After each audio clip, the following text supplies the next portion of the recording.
موږ سره لومړی لفظ دا actually د دې صحیح تلفظ دا کوي actually اصل کې در حقیقت کې یا په حقیقت کې لکه موږ تاسو په پښتو کې خبرې کوو چې هغه خبره داسې نه وه یا هغه په حقیقت کې داسې نه وه. For example, he looks a little mean but actually he is very kind. هغه داسې مطلبي انسان ښکاري خو په اصل کې هغه ډیر مهربان انسان دی. He looks a little mean. د mean مطلب دی دلته مطلبي but actually he is very kind.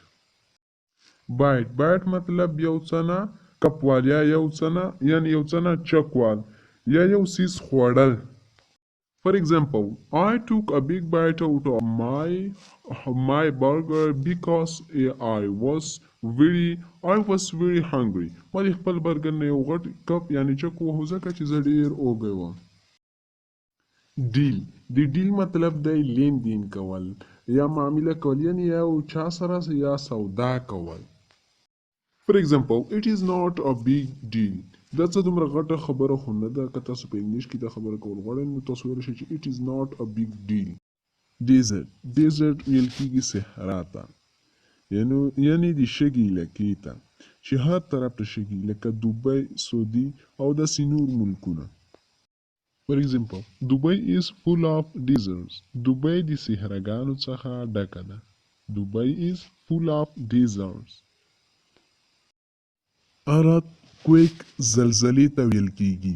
earthquake. Did you feel the earthquake? آیا ته په زلزله پوه شوې؟ Did you feel the earthquake? examine. د examine مطلب دی معاینه کول لکه کله چې تاسو ډاکټر ته لاړ شئ هغه ستاسو معاینه وکړي هغې ته ویل کېږي examine. For example, the doctor examined my eyes today. مطلب دا دی چې نن ډاکټر زما د سترګو معاینه وکړله. false مطلب دی دروغ. دروغ. For example, it was false information. دا مطلب دا دی چې دا غلط معلومات وو. false information مطلب دی غلط معلومات. gift ویل کېږي یو تحفې ته یا یو ډالۍ ته. I got a gift from my subscriber. ما ته مې سبسکرایبر یو ګفت راکړ یو ډالۍ راته راکړله. hunger مطلب دی لږه. I could not control my hunger. ما خپله لوږه قابو نه کړله. I could not control my hunger. Imagine سوچ کول یا تصور کول. Imagine. For example, I imagine myself speaking English fluently. د دې سنټنس مطلب دا دی چې ما خپل ځان په سوچ کې راوستو چې روان انګلیش وایم. journey مطلب سفر یعنی یو ځای ته سفر کول. For example, have a nice journey. د دې سنټنس مطلب دی چې ها سفر دی په نصیب شه. quiet. د quiet مطلب دی ډیر یعنی تاسو دا quiet د ویرې په ځای هم استعمالولی شئ. لکه for example, I'm quite tired. د سنټنس مطلب دی چې زه ډیر زیات ستړی یم. دا quiet په ځای تاسو ویرې هم ویلی شئ. rather بلکې یا البته. For example, he didn't text me rather he called me. هغه ماته میسیج ونه کړو بلکې هغه راته رینګ یې راته وکړو. specific مطلب دی خاص یا مخصوص. For example, we must do this on a specific time. مونږ باید دا په یو مخصوص وخت باندې وکړو پلانکی کار.